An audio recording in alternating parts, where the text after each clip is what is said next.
Namaskar, I am Engineer P.K. Tiwari. Today I am going to explain Boolean algebra. In Boolean algebra, I have explained some topics of Boolean algebra in previous videos. Today I am going to explain remaining part of Boolean algebra. Means how can we write expression with given statements. So please see. तो हम कैसे करेंगे, कैसे हम statement दिया हुआ है, जैसे स्टेटमेंट दिया हुआ है और उस स्टेटमेंट से हम एक्सप्रेशन बनाएं और एक्सप्रेशन बना के जो हमारा एसओपी या पीएस एक्सप्रेशन बनाएं, उसके बाद उस एक्सप्रेशन से यूजिंग के मैप उसको रिड्यूस करें। तो कैसे करेंगे देखिए। तो क्या है, statements based questions to write SOP और पीओएस एक्सप्रेशन एंड रिड्यूस। यानी कि कोई स्टेटमेंट बेस्ड क्वेश्चन है, जिस तरीके का क्वेश्चन आता है एग्जाम में कि स्टेटमेंट दिए हुए हैं, उससे एक टेबल बनाना है, टेबल से एक्सप्रेशन बनाना है और फिर उसमें दिया रहेगा कि एसओपी फॉर्म में लेना है कि पीओएस फॉर्म में लेना है। तो अगर एसओपी लेना है तो जहाँ जहाँ 1 है वो मिन टर्म्स उठा लेंगे, एसओपी फॉर्म में ले लेंगे। अगर पीएस फॉर्म में लेना है तो जहाँ जहाँ 0 है वो मैक्स टर्म उठा लेंगे, तो पीएस फॉर्म में आ जाएगा। तो हमने आपको बताया था कि जहाँ 1 होता है वहाँ मिन टर्म होता है, जहाँ 0 होता है वहाँ मैक्स टर्म होता है। तो अगर तो टेबल से हमने एक्सप्रेशन बनाना बताया था पहले भी कि कोई एक्सप्रेशन दिया हुआ है, अगर उससे एसओपी या पीएस कैनोनिकल लाना है तो कैसे लाएंगे। तो वही कॉन्सेप्ट है कि हम स्टेटमेंट दिए हुए हैं, उस स्टेटमेंट से हम टू टेबल बनाएंगे। टू टेबल से जो स्टेटमेंट कह रहा है उसके हिसाब से जो ट्रू आ रहा है उसके हिसाब से 1 या 0 लिखेंगे। उसके बाद जो 1 0 आ गए हैं, अगर हमें एसओपी एक्सप्रेशन चाहिए तो जहाँ जहाँ 1 है, इसका मतलब वहाँ मिन टर्म प्रेजेंट है, तो वो मिन टर्म उठा लेंगे और आपस में प्लस करके लिख देंगे। और अगर पीएस फॉर्म में एक्सप्रेशन चाहिए तो जहाँ जहाँ 0 है वो मैक्स टर्म उठा लेंगे और आपस में डॉट लगा के एक्सप्रेशन आ जाएगा। तो देखिए कैसे क्वेश्चन आता है और कैसे करते हैं। और हमने उसमें लॉजिक गेट भी बनाया है। एग्जाम में जितना आए उतना करना है, जितना कहा जाए उतना करना है, बाकी एक्स्ट्रा नहीं करना है। उसके हिसाब से मार्क्स होते हैं। तो एग्जाम में जितना भी आए उतना करना है, बाकी नहीं करना है। कभी कभी एक्सप्रेशन निकालने के लिए केवल आता है, कभी कभी एक्सप्रेशन निकाल के उसका के मैप से रिड्यूस करने के लिए भी आता है, कभी हो सकता है कि लॉजिक गेट भी बनाने के लिए आ जाए। तो जितना एग्जाम में आए उतना करना है, बाकी पोर्शन नहीं करना है। तो प्लीज सी। तो देखिए क्वेश्चन क्या है। A training institute intends to give scholarship to its students as per the criteria given below. यानी 3 क्राइटेरिया दिए हुए हैं और तीनों बीच में क्या लगा है, और लगा। यानी तीनों में से कोई भी कंडीशन ट्रू होगी तो वो 1 होगा। तो तीनों अलग अलग कंडीशन देखेंगे। और एक चीज ध्यान रखना है कि जो कंडीशन दी है, जो वेरिएबल्स उसमें हैं, सिर्फ उन्हीं वेरिएबल को देखेंगे, बाकी वेरिएबल की वैल्यू 0 है या 1 कोई फर्क नहीं पड़ता। तो सिर्फ उन्हीं वेरिएबल पे ध्यान देंगे जो उस स्टेटमेंट में लिखा है। बाकी वेरिएबल में क्या है, उसके लिए 0 है या 1 कोई मतलब नहीं। तो याद रखिएगा। तो देखिए क्या है। तो अब पहला क्या है, the student has excellent academic record but is financially weak. पहला ये स्टेटमेंट है। और दूसरा है the student doesn't have an excellent academic record and belong to background class. और the student does not have an excellent academic record and is physically impaired. तो 3 conditions हैं, 3 criteria हैं। तो इनपुट क्या है, द इनपुट्स आर, ए का मतलब है has excellent academic record, F का मतलब है फाइनेंशियली साउंड, यानी 1 फॉर साउंड और 0 फॉर वीक। सी क्या है, belong to a background caste. I क्या है, इज फिजिकली इम्पेयर्ड। तो आप देखिए ये 4 वेरिएबल्स हैं। तो उसके बाद आउटपुट क्या है, in all the above cases 1 indicates yes and 0 indicates no. उसके बाद आउटपुट क्या है, एक्स है, 1 इंडिकेट्स एस, 0 इंडिकेट्स नो। तो क्या करना है, the truth table for inputs and outputs given above and right SOP expression. SOP यानी सम ऑफ प्रोडक्ट वाला चाहिए, यानी मिनटम लेंगे, जहां जहां 1 है वो उठाएंगे, 0 वाले नहीं। Write SOP expression for X A F C I and reduced expression using K map.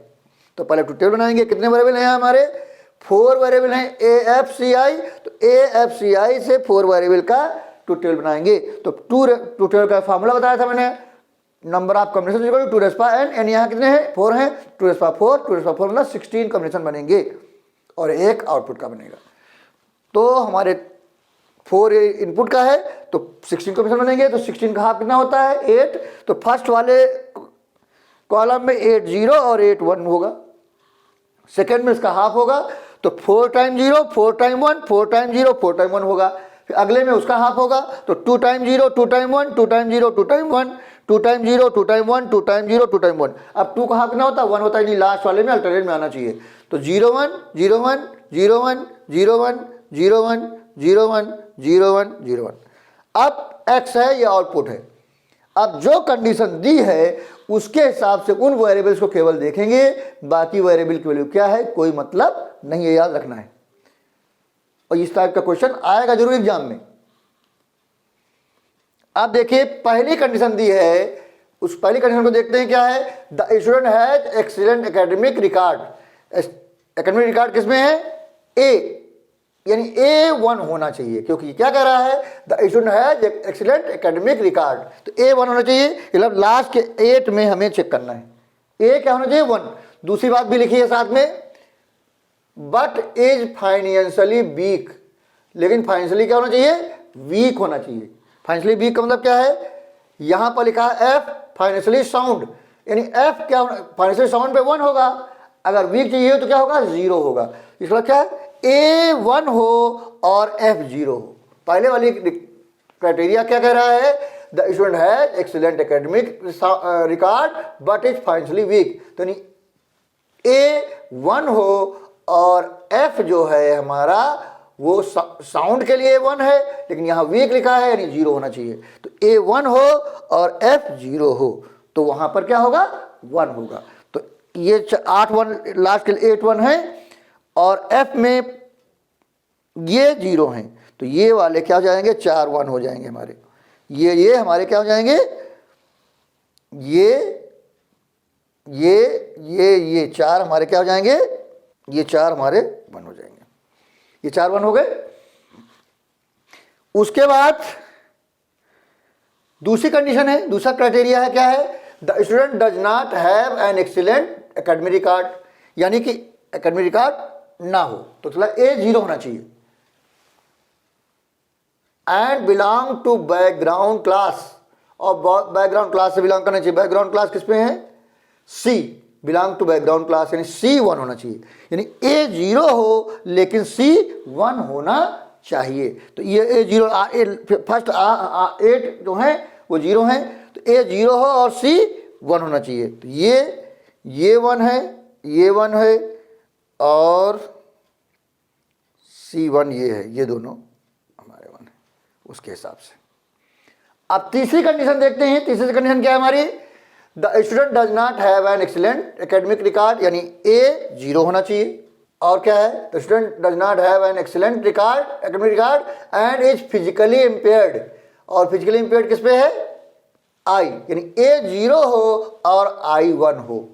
A 0 हो और I 1 हो। तो A 0 8 है ये, तो A 0 हो I 1 हो, तो ये I 1 है, तो ये हो जाएगा और एक ये हो जाएगा। ये वाला तो ऑलरेडी है और ये वाला ऑलरेडी है, तो ये इतने 1 हो गए। तो जहाँ जहाँ 1, तीनों कंडीशन से हमारे 1 हो गए। तो जहाँ जहाँ 1 है उसके अलावा जितने बचे हैं वहाँ क्या हो जाएगा, 0 हो जाएगा। जहाँ जहाँ 1 है वहाँ 1 हो गया, बाकी जगह क्या हो जाएगा, 0 हो जाएगा। तो बाकी जगह ये 0 हो गए। अब हमें क्योंकि एक्सप्रेशन चाहिए एसओपी वाला, तो एसओपी में केवल हमें 1 से मतलब है, 0 से मतलब नहीं है। तो जहाँ जहाँ 1 है वहाँ वहाँ वो मिनटम है, उन्हीं को उठाना है। तो यहाँ पर क्या M0 तो कैपिटल M0 हो गया। यहाँ 1 3 1 है तो small m1 small m2 small m3 है।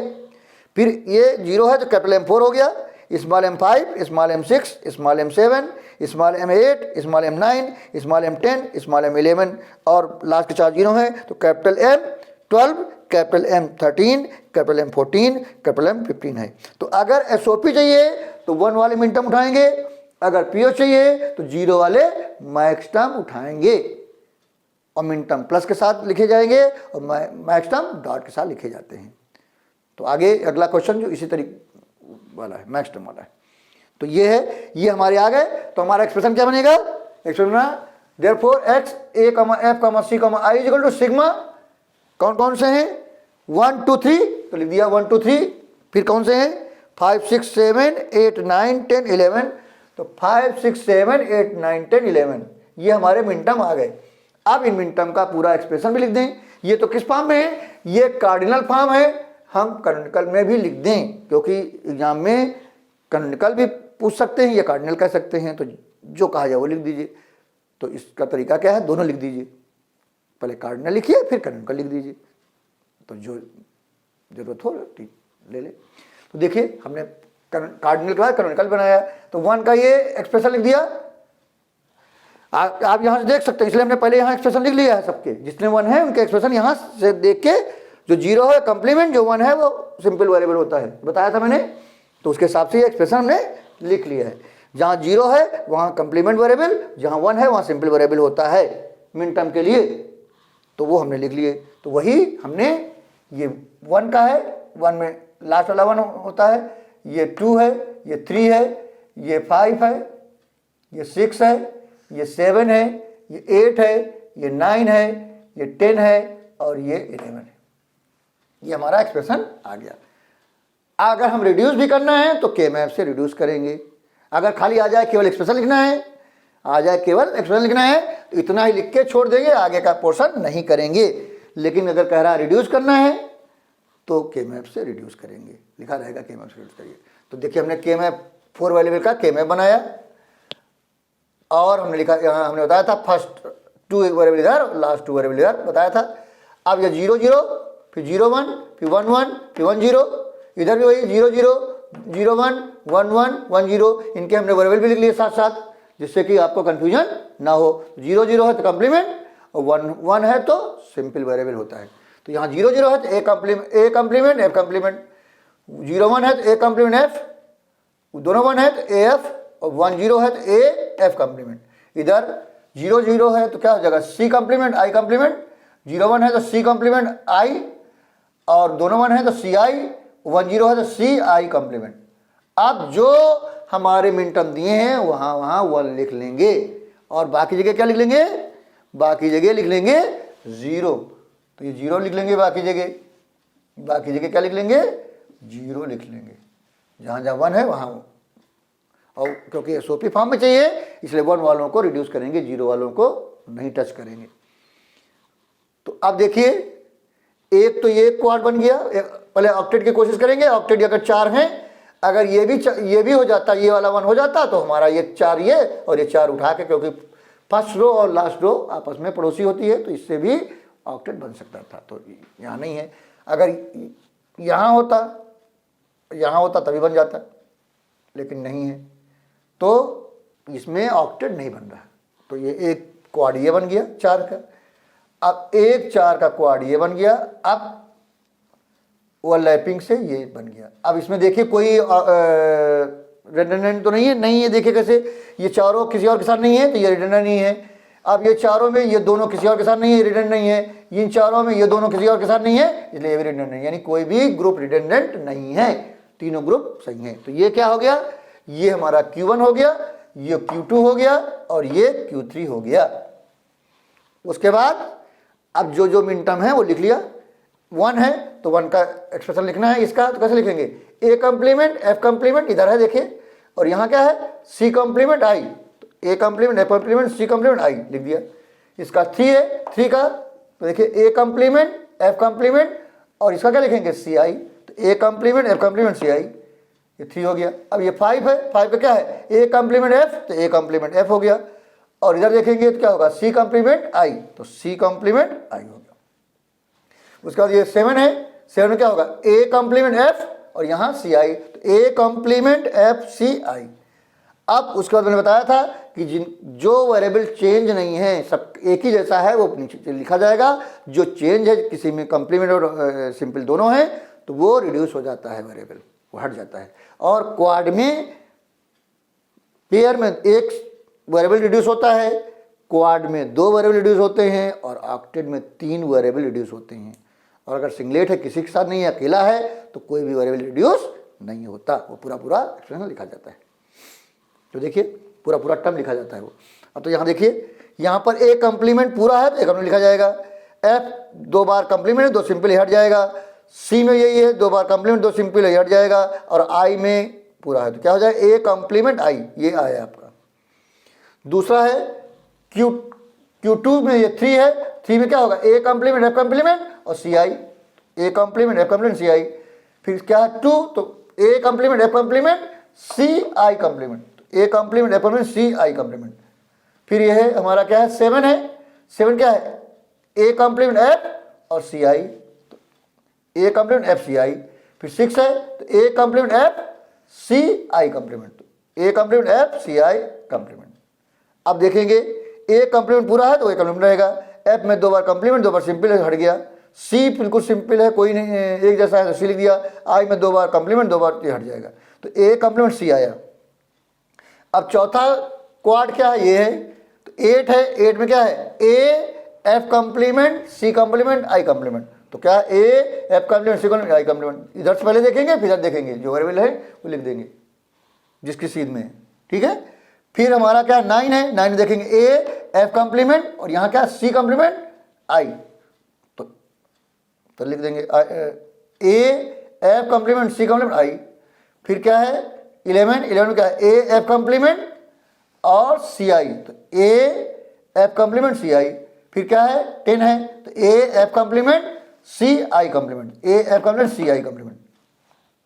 इधर से पहले वाले, दूसरे वाले इधर से जिस सीध में है वो लिख देंगे, बहुत ईजी है। उसके बाद क्या देखेंगे, A में कोई एक जैसा है तो लिख दिया, F एक जैसा है लिख दिया F कॉम्प्लीमेंट, C में 2 बार कॉम्प्लीमेंट 2 बार सिंपल है तो हट जाएगा, I में भी यही है तो हट जाएगा, तो क्या बचा है A F कॉम्प्लीमेंट। तो इसका एक्सप्रेशन क्या आया, X A F C I equal to A complement I plus A complement C plus A F complement, ये हमारा एक्सप्रेशन आया है। और इसको हमने लॉजिक गेट भी बना दिया, यहाँ नहीं बनाया था, फिर मेरे पास स्पेस था तो हमने सोचा इसका भी लॉजिक गेट बना देते हैं, दोनों का लॉजिक गेट बना देते हैं। अगर एग्जाम में याद बनाइएगा ना तो ना बनाइएगा। हमने इसको लॉजिक गेट किससे बनाया है, नैंड से बनाया है। अब देखिए क्या है, A कॉम्प्लीमेंट ले लिया सीधे और I ले लिया और नैंड लगा दिया, तो A complement dot I whole complement हो गया। फिर A कॉम्प्लीमेंट लिया और C ले लिया, नैंड लगा दिया तो A कॉम्प्लीमेंट डॉट C का होल कॉम्प्लीमेंट आ गया। फिर A लिया और F कॉम्प्लीमेंट लिया, नैंड लगा दिया, क्या A डॉट F कॉम्प्लीमेंट का होल कॉम्प्लीमेंट आ गया। फिर एक नैंड लगा दिया तो क्या आया, A complement dot I whole complement dot A complement dot C whole complement dot A dot F complement whole complement का होल कॉम्प्लीमेंट। जब होल अंदर पास होगा तो जहाँ डॉट है वहाँ प्लस हो जाएगा, और होल कॉम्प्लीमेंट सब में था तो होल हट जाएगा, तो क्या आ जाएगा A complement dot I plus A complement dot C plus A dot F complement, ये हमारा एक्सप्रेशन आ जाएगा। तो ये हमारा लॉजिक गेट है किसका, इस वाले एक्सप्रेशन का, ये लॉजिक गेट है, ये बना हुआ है। वो भी किससे बना है, नैंड से बना है। और इसको हम आगे चर्चा करेंगे जब अभी पढ़ाएंगे यूनिवर्सल गेट, तो कैसे बनाते हैं, सिंपल बना के इसलिए दिखा देते हैं जिससे कि आप बनाना आ जाए आपको। अब दूसरा क्वेश्चन है, दूसरा क्वेश्चन क्या है, a person is allowed to travel in a reserve coach of the train if he और she satisfied the criteria given below. 3 criteria हैं।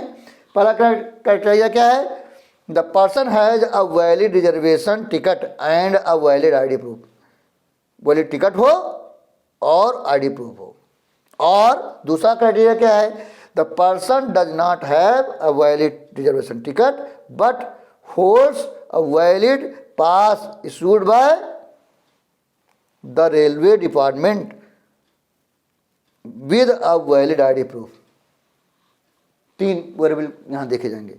और the person is disabled person and holds a valid pass issued by the railway department along with a valid ID proof। यहाँ भी 3 variable देखे जाएंगे। अब input में क्या है, आर का मतलब क्या है, the person has a valid reservation ticket. अगर आर 1 है तो वैलिड टिकट है, आर 0 है तो वैलिड टिकट नहीं है। दूसरा क्या है, P, the person holds a valid pass issued by the railway department. D क्या है, the person has a valid ID proof. H क्या है, the person is a disabled person. ये 4 वेरिएबल हैं और आउटपुट क्या है, टी है। अब सबके लिए क्या है, in all the above cases 1 indicate yes and 0 indicate no. उसके बाद क्या है, आउटपुट क्या है, T denotes allowed to travel. फिर क्या है, 1 इंडिकेट्स यस, 0 इंडिकेट्स नो। अब क्या है, draw the truth table for the inputs and outputs given above and right the POS. यहाँ क्या है, यहाँ एसओपी था, यहाँ क्या है, पीओएस। पीओएस मतलब मैक्स हम उठाएंगे, 0 वाले उठाएंगे। पीओएस एक्सप्रेशन पा T R comma P comma D comma H reduce T using K map. आप पहले तो टेबल बनाएंगे, कितने वेरिएबल की, 4 वेरिएबल की। तो फार्मूला आपको बताया हुआ है हमने, 2 rays power n number of combination, 2 rays power n, यानी यहाँ कितने हैं, 4 हैं, तो 2 रेज़ पावर 4 का मतलब 16 कॉम्बिनेशन बनेंगे। तो चारों वही वेरिएबल यूज किए जाएंगे जो हैं, आप अपनी तरफ से दूसरे वेरिएबल नहीं लेंगे। कुछ बच्चे गड़बड़ी करते हैं, ABCD ले लेते हैं, जबकि यहाँ ABCD नहीं है। दोनों क्वेश्चन में डिफरेंट वेरिएबल हैं, कोई सीक्वेंस नहीं है, ठीक है, तो वही लेंगे। तो यहाँ क्या है, 4 वेरिएबल हैं, R P D H. R P D H उसी सीक्वेंस में लेंगे, क्योंकि जिस सीक्वेंस में लिखा रहता है उसी में लिए जाते हैं। ये जो लिखा है वही सीक्वेंस लेके चलेंगे। तो पहले वाले में 16 कॉम्बिनेशन बनना है, तो 8 टाइम 0 8 टाइम 1, दूसरे में 8 का हाफ हो जाएगा, 4 टाइम 0 4 टाइम 1 4 टाइम 0 4 टाइम 1, 4 का हाफ कितना हो जाएगा, 2। तो 2 time 0 2 time 1 2 time 0 2 time 1 2 time 0 2 time 1 2 time 0 2 time 1, 2 का हाफ कितना हो जाएगा, 1। लास्ट में रनिंग में आ जाएगा 0 1 0 1 0 1 0 1 0 1 0 1 0 1 0 1। ये हमारा इनपुट है। अब टी क्या है, आउटपुट है। अब जो कंडीशन कह रहा है वो देखेंगे, जो मैच कर जाएगी वहाँ 1 हो जाएगा, जहाँ जहाँ मैच करेंगे वहाँ 1 कर देंगे, फिर जो बचेंगे वहाँ 0 कर देंगे, क्योंकि हमें पीओ एक्सप्रेशन चाहिए, इसलिए 0 वाले उठाएंगे, 1 वाले नहीं। ये याद रखिएगा। तो देखिए, अब पहली कंडीशन क्या है, पहली कंडीशन है the person has a valid reservation ticket. Valid reservation ticket क्या है, ये है R1 होना चाहिए, यानी ये लास्ट के 8 में देखेंगे। फिर उसी में साथ साथ लगा हुआ क्या, and a valid ID proof. ID proof किस में है, डी में। The person has a valid ID proof, यानी आर और डी दोनों 1 होना चाहिए, और बाकी वेरिएबल क्या है, कोई मतलब नहीं है। तो आर ये 8 बार 1 है, और डी ये 2 1 है, तो एक ये 1 हो गया और एक ये 1 हो गया, और इससे एक ये 1 हो गया और एक ये 1 हो गया। ये पहले वाली कंडीशन से हो गया। अब दूसरी कंडीशन लेंगे, देखेंगे क्या है, the person does not have a valid reservation ticket, यानी कि आर हमारा क्या होना चाहिए, 0 होना चाहिए। फिर क्या कह रहा है, but holds a valid pass issued by the railway department. Pass वाला क्या है, P1 होना चाहिए, R 0 चाहिए और P1 होना चाहिए। तीसरी कंडीशन और है उसी के साथ, pass with a valid ID proof. ID proof के लिए क्या है, D। इसमें क्या, P0 हो और R 0 हो और P और D 1 हो, R 0 हो और P और D 1 हो। तो R 0 पहले वाले 8 हैं, P और D दोनों 1 किस में है, ये दोनों में है। इन दोनों में P और D दोनों 1 है, ये 0 है और ये दोनों 1 है, और किसी में ऐसा नहीं है। तो ये दोनों हमारे क्या हो जाएंगे, ये 1 हो जाएंगे, ये और ये, ठीक है। अब तीसरी कंडीशन क्या है, the person is a disable person. Disable person का किसमें है, डिसेबल पर्सन, यानी H हमारा क्या होना चाहिए, 1 होना चाहिए। The person is a disable person, person क्या होना चाहिए, डिसेबल होना चाहिए, and holds a valid pass issued by the railway department. और पास होना चाहिए उसके पास में क्या है, P1 होना चाहिए, H होना चाहिए, P होना चाहिए, और साथ में क्या है, along with valid ID proof, और हमारा D भी 1 होना चाहिए, यानी PDH1 होना चाहिए, PDH1 होना चाहिए, P1 होना चाहिए, H होना चाहिए, D1 होना चाहिए। P से और क्या है, ये तो कह रहे हैं the person is a disabled person होना चाहिए, डिसेबल पर्सन हो, और यानी कि H1 हो, उसके बाद पास होने का मतलब क्या है, P1 हो और आईडी प्रूफ हो, यानी PDH तीनों 1 हो। तो PDH तीनों 1 कौन सा है, एक तो ये है PDH, ये तीनों 1 है, तो ये यहाँ ऑलरेडी 1 है, और लास्ट वाला PD1 ये तीनों H, तो ये भी पहले से ऑलरेडी 1 है, और बाकी किसी में ऐसा नहीं है, तो बाकी जगह क्या हो जाएगा, 0 हो जाएगा। तो यहाँ 0 हो गए, यहाँ 2 0 हो गए, यहाँ 2 0 हो गए। तो अब यहाँ पर एक्सप्रेशन हमारा क्या चाहिए, हमारा एक्सप्रेशन चाहिए कैसा, POS चाहिए, क्या चाहिए, POS लिखा हुआ, POS एक्सप्रेशन। तो POS मतलब हमें मैक्सिमम चाहिए, जहाँ जहाँ 0 है वो चाहिए। तो ये कैपिटल M0 है, ये कैपिटल M है, capital M2, capital M3, capital M4, capital M5, और ये small M6, small M7, capital M8, capital M9, small M10, small M11, capital M12, capital M13, small M14, small M15। तो हमें क्योंकि POS expression चाहिए, इसलिए केवल हमें मैक्सिमम से मतलब है, मिनटम से कोई मतलब नहीं है, तो हमने इसलिए मैक्सिमम वाले केवल वो एक्सप्रेशन लिखा है। तो 0 में क्या हमने बताया था, मैक्सिमम में अगर 0 है तो सिंपल वेरिएबल होते हैं, अगर 1 है तो कंप्लीमेंट वेरिएबल होता है, और आपस में वेरिएबल प्लस से कनेक्ट होते हैं। तो ये क्या हो जाएगा, इसमें सारे 0 हैं तो R plus P plus D plus H हो जाएगा, इसमें लास्ट वाला 1 है तो R plus P plus D plus H complement हो जाएगा। इसमें क्या है, दूसरा वाला थर्ड D है, थर्ड 1 है तो R plus P plus D complement plus H, फिर इसमें लास्ट 2 हैं तो R plus P plus D complement plus H complement. इसमें सेकेंड वाला 1 है तो R plus P complement plus D plus H, इसमें सेकेंड और फोर्थ है तो R plus P plus D plus H complement. तो ये आपका गया एक्सप्रेशन आ गया। अब इसमें क्या है, पहला वाला 1 है तो R complement plus P plus D plus H, इस वाले पहला और आखिरी है तो R complement plus P plus D plus H complement.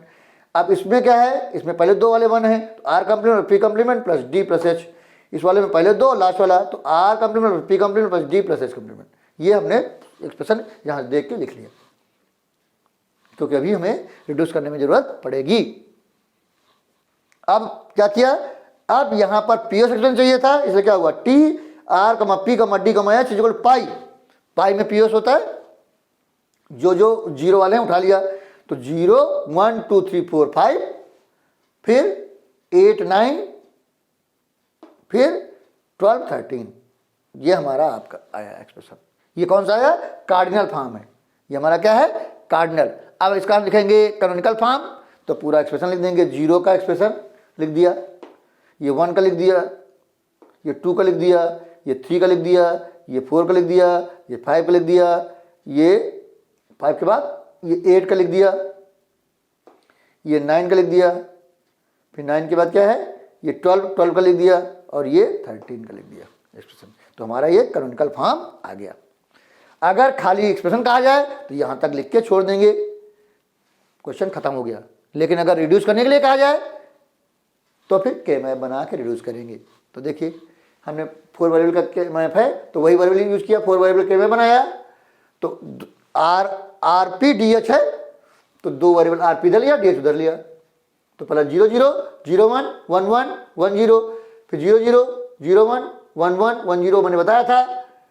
क्यों ऐसा होता है, क्योंकि ये ग्रे कोड होते हैं और ग्रे कोड में कभी भी 2 वेरिएबल एक साथ चेंज नहीं हो सकते, पड़ोसी में एक ही डिजिट चेंज आएगी, ग्रे कोड का कॉन्सेप्ट है। इसलिए थर्ड फोर्थ रो और थर्ड फोर्थ कॉलम आपस में इंटरचेंज रहती है। तो ये जो सीक्वेंस है यही रहेगा जो बताया, एक सीक्वेंस नहीं रहेगा, ये थर्ड और फोर्थ सीक्वेंस चेंज रहता है, रो का भी और कॉलम का भी। देखिए इसलिए ये 0 है, ये 1 है, फिर 3 हो जाता है, फिर तब 2 होता है, फिर 4 है, 5 है, फिर 7 होता है, 6 होता है। अब 8 वाला यहाँ होना चाहिए, लेकिन क्योंकि थर्ड और फोर्थ रो चेंज है इसलिए 8 वाली लाइन यहाँ है। तो 8, 9, 11, 10, फिर 12, 13, 15, 14, ये सीक्वेंस होता है हमारा। अब जो जो मैक्सटर्म दिए हैं वहां पर क्या करेंगे, 0 लिख देंगे, बाकी जगह क्या लिख देंगे, 1 लिख देंगे, बाकी जगह 1 लिख दिया जाएगा। 1 कौन कौन प्रेजेंट है, 6, 7, 6, 7, 1 हो गया, 10, 11, 10, 11, 1 हो गया, और 14, 15, 1 हो गया, बाकी सब 0 है। अब इसमें क्या करेंगे, पहले कोशिश करेंगे ऑक्टेट बनाने की। तो ऑक्टेट में देखिए बन गया ऑक्टेट। इसमें ये 4 ये और 4 ये, यानी 8 एक साथ हैं, तो ये ऑक्टेट बन गया। और ये इन चारों को लेके ओवरलैपिंग से ये चारों को लेके क्या बन गया, क्वाड बन गया। कुछ बच्चे क्या करते हैं, ये ऑक्टेट बनाते हैं, 2 पेयर बना देते हैं, गलत है। वो लैपिंग हो जाएगी तो ये ऑक्टेट, ये क्वाड बन जाएगा। तो अब देखेंगे जो 2 ग्रुप बने हैं इनमें कोई ऐसा तो नहीं है, सारे सारे तो नहीं है किसी दूसरे से कनेक्ट। इस वाले ग्रुप में ये दोनों किसी और से कनेक्ट नहीं है, इसलिए ये हमारा रिडंडेंट नहीं है। इनमें ये 6 किसी और से कनेक्ट नहीं है, इसलिए ये भी रिडंडेंट नहीं है। तो 2 हमारे ग्रुप बने, एक क्वाड ऑक्टेट बना और एक क्वाड बना। तो अब 0 का एक्सप्रेशन ले लिया, 1 का ले लिया, 4 का ले लिया, 5 का ले लिया, 12 का ले लिया, 12 का ले लिया, और 13 का ले लिया, 8 का ले लिया, और 9 का ले लिया। अब हमने बताया कि ऑक्टेट में 3 वेरिएबल रिड्यूस होते हैं। देखते हैं, ये पहला वाला 4 बार कंप्लीमेंट है, 4 बार सिंपल है, इसलिए रिड्यूस हो गया। पी में भी यही है, 4 बार सिंपल है, 4 बार कंप्लीमेंट है, ये भी रिड्यूस हो गया। एच में भी यही है, लेकिन डी पूरा है, कोई चेंज नहीं है, तो डी आ गया। अब यहाँ क्वाड है, क्वाड में 4 वेरिएबल हैं, तो ये क्वाड है। तो 0, 1, 3, 2, तो ये 0 है, ये 1 है, ये 3 है, ये 2 है। अब इसमें 2 वेरिएबल रिड्यूस होंगे, तो आर में कोई चेंज नहीं है, इसलिए आर आ गया। पी में कोई चेंज नहीं है, पी आ गया। डी 2 बार कंप्लीमेंट है, 2 बार सिंपल है, तो डी रिड्यूस हो गया। एच में भी यही है, एच रिड्यूस हो गया, तो आर प्लस पी आया। तो हमारा एक्सप्रेशन क्या बनेगा, T R comma P comma D comma H is equal to D dot R plus P. ये हमारा एक्सप्रेशन बना, रिड्यूस एक्सप्रेशन बना। अब इसका हम लॉजिक गेट बनाएंगे, किसे बना रहे हैं, नॉट्स बना रहे हैं। तो अब आप एक चीज ध्यान रखिएगा, जब सिंगल वेरिएबल होता है तो जैसा चाहिए उसका उल्टा शुरुआत करते हैं, क्योंकि उसमें जब नैंड लगेगा या नॉट लगेगा तो वो कंप्लीमेंट अगर है तो हट जाएगा, अगर नहीं है तो लग जाएगा। तो हमें नहीं चाहिए, हमें कंप्लीमेंट नहीं चाहिए, इसलिए कंप्लीमेंट लगा के शुरू होंगे, क्योंकि जब यहाँ नॉट लगेगा तो जो लगा है वो हट जाएगा, तो वही सिंपल वेरिएबल हमारा आ जाएगा। तो ये इसमें ध्यान रखने की जरूरत। इसकी जब चर्चा हम आगे करेंगे, अभी हम जब यूनिवर्सल गेट बताएंगे तो बताएंगे कैसे करते हैं, ठीक है। तो यहाँ डी कंप्लीमेंट ले लिया, और यहाँ पर क्या लिया, आर लिया, पी लिया, नॉट लगा दिया, तो क्या है, आर प्लस पी का होल कंप्लीमेंट आ गया। जब इसको हमने नॉट से पास किया तो क्या आया, D complement plus R plus P का होल कंप्लीमेंट का होल कंप्लीमेंट।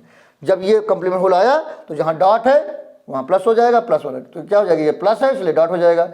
डी में कंप्लीमेंट है इसलिए हट जाएगा। ये आर प्लस पी का होल कंप्लीमेंट है तो हट जाएगा, तो क्या बचेगा, D dot R plus P आ जाएगा, जो हमें चाहिए। तो ये हमारा लॉजिक गेट है। ये किससे है, नॉर गेट से, और ये वाला नैंड गेट से। क्योंकि ये एसओपी एक्सप्रेशन है तो नैंड गेट से बनाया है, ये पीएस एक्सप्रेशन है इसलिए नॉर से बनाया है। उल्टा भी बना सकते हैं, कैसे बनाएंगे इसकी चर्चा हम जब यूनिवर्सल गेट पढ़ाएंगे तो करेंगे। तो 2 क्वेश्चन हमने बताए, एक एक्सप्रेशन पीएस एक्सप्रेशन निकालना, पीएस निकालने के लिए हम मिनटम उठाते हैं, सॉरी एसओपी निकालने के लिए हम मिनटम उठाते हैं, और पीएस के लिए मैक्सटर्म उठाते हैं। यानी कि जहाँ 1 होता है वो मिनटम होते हैं, जहाँ 0 होता है रिजल्ट में वो मैक्सटर्म होते हैं। तो अगर एसओपी चाहिए तो 1 वाले उठा लेंगे सारे मिनटम, अगर पीएस चाहिए तो 0 वाले सारे मैक्सटर्म उठा लेंगे, और मिनटम अगर हैं तो डॉट प्लस से कनेक्ट करेंगे, और अगर मैक्सटर्म है तो डॉट से कनेक्ट करेंगे।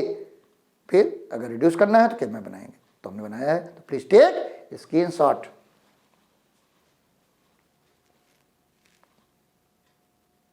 तो आज हमने आपको बताया कि स्टेटमेंट बेस्ड क्वेश्चन जो हैं उनसे कैसे एसओपी या पीएस एक्सप्रेशन बनाते हैं और उसको कैसे रिड्यूस करते हैं। तो उसके लिए 2 क्वेश्चन लिया मैंने, एक एसओपी वाला स्टेटमेंट है, उसके कंडीशन दी हुई है, उस कंडीशन से हमने ट्रू टेबल बनाई, ट्रू टेबल से एक्सप्रेशन निकाला, 1 वाले उठा के मिनटम, क्योंकि 1 वाले मिनटम होते हैं, मिनटम बनाया, फिर के मैप बना के उसको रिड्यूस किया, और रिड्यूस करने के बाद जो रिड्यूस आया उसका पहले वाले का लॉजिक गेट ये है। फिर दूसरा क्वेश्चन है, इसमें हमारा एक्सप्रेशन है, यहाँ पर लिखा हुआ पीएस, तो पीएस में ट्रू टेबल बनाया, तो 0 वाले उठाए, 0 वाले मैक्सिमम उठा लिए, उससे एक्सप्रेशन बनाया, पाई वाला है, वो वाला क्या था, सिग्मा वाला था, और उसका एक्सप्रेशन लिखा, मैक्सिमम लिखे, फिर के मैप से उसको रिड्यूस किया और फिर उसका लॉजिक गेट बनाया नॉर से। तो आपको वीडियो कैसा लगा? अगर अच्छा लगा तो तुरंत लाइक कर दीजिएगा। अगर कुछ डाउट्स हैं, कुछ पूछना चाहते हैं तो आप हमारे कमेंट बॉक्स में जाके पूछ सकते हैं। अगर आप चाहें तो हमारे सोशल मीडिया में जाकर भी अपने क्वेश्चन पूछ सकते हैं, उसके लिंक्स आपको डिस्क्रिप्शन में मिल जाएंगे। अगर आपने हमारा चैनल सब्सक्राइब कर रखा है तो बहुत अच्छी बात है, अगर नहीं किया है अभी तक तो तुरंत ही कर दें, और जब आप सब्सक्राइब करते हैं तो बगल में बेल आइकन रहता है, उसको क्लिक करें और ऑल कर दें। उससे फ़ायदा क्या होगा, जो भी वीडियो आएगा तुरंत ही आपके पास इन्फॉर्मेशन पहुंच जाएगी कि ये नया वीडियो आया है। तो आप, अगर आपने पहले से हमारा चैनल सब्सक्राइब कर रखा है तो बार बार सब्सक्राइब करने की ज़रूरत नहीं है, अगर आप कोशिश करेंगे तो अनसब्सक्राइब हो जाएगा।